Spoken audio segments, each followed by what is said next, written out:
when you look at the way it really works, the presidents, prime ministers, and heads of NATO, etc., are nowhere near the top of this global pyramid. They're some way down.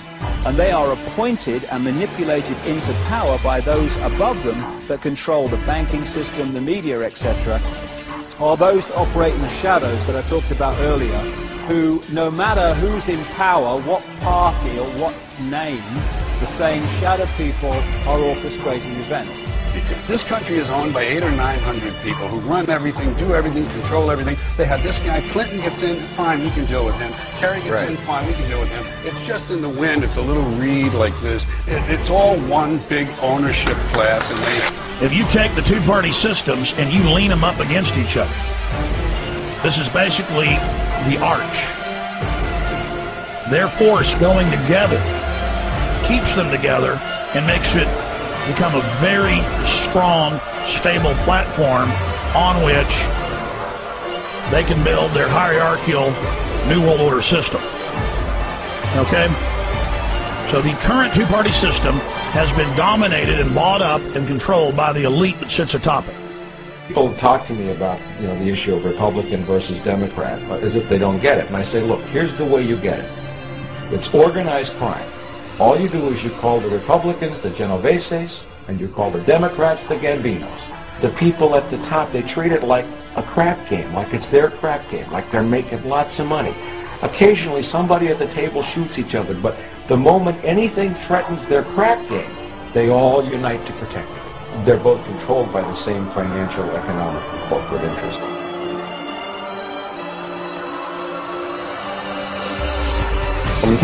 The word Illuminati comes from the Latin word illuminum or illumin, which means light. And so anyone who is enlightened or brilliant, and of course those who are the most enlightened are called brilliant people. Well, it comes from Lucifer. Well, what we're really talking about here is Lucifer, the fallen angel, and they have picked up on this, the Illuminati. And the Illuminati, the illuminated ones, illuminated into knowledge that the rest of us don't get.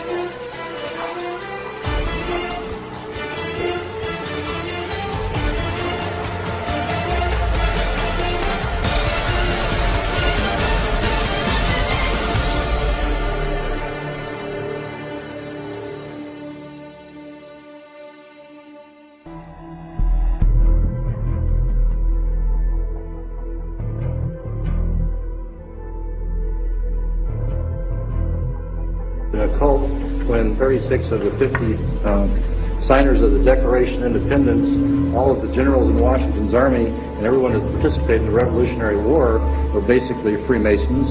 And if you look at how the foundation of the country was put together, it's on Masonic principles. 14 U.S. presidents, including George Washington, are known to be 33rd degree Masons.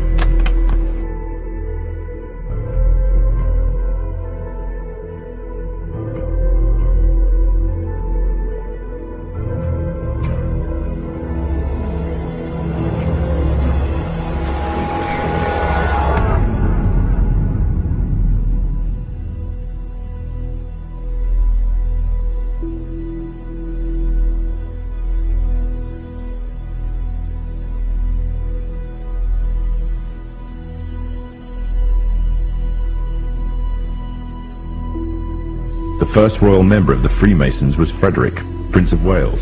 The latest members include Prince Philip, the Duke of Edinburgh, and consort to the current Queen of England, Elizabeth II, who herself is a grand patron to the Masons. However, behind closed doors, the Freemasons were free to indulge in the secret rites and rituals handed down to them by their ancestors, and these became the basis of their levels of membership, called degrees.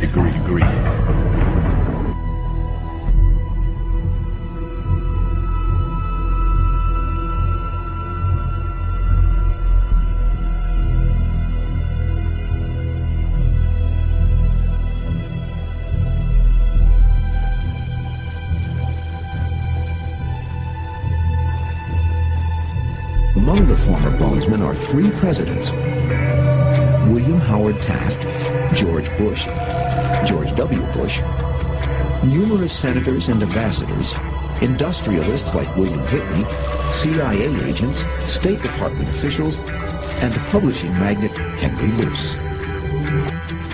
2 centuries, Skull and Bones has produced the stewards and leaders of the American ruling class, the Eastern establishment, elite core of diplomats, spies, Supreme Court justices, senators, presidents.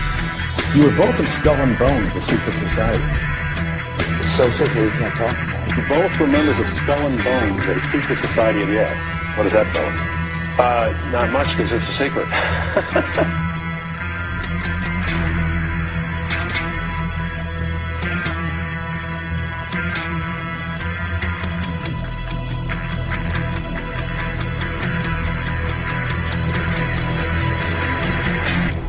One might wonder, understandably, why the people that run the banking, political, economic system and the media in America should be dressed in long robes doing a ceremony to a 40-foot stone owl. I think we should be told. Bohemian Grove.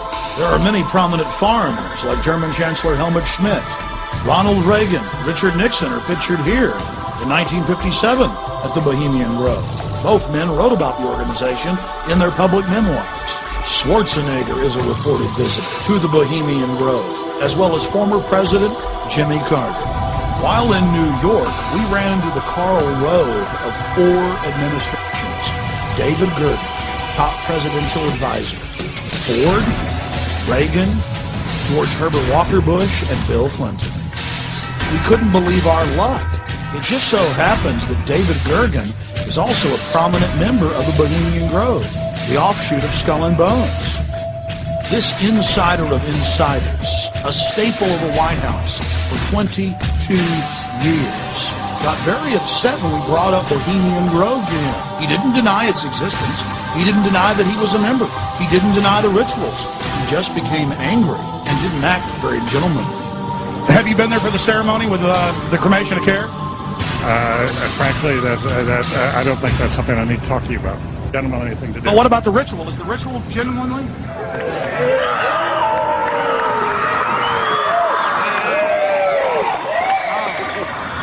Sir, everything I don't owe you this comment. I know. This is what's called ambush journalism, and I disrespect you for that as well. So thank you and goodbye. The ritual? It's none of your damn business. People are familiar with the more famous names that are connected to these secret societies, Henry Kissinger, David Rockefeller, etc., etc. But there are literally hundreds of top-level, very powerful people who are at the inner core of these secret societies.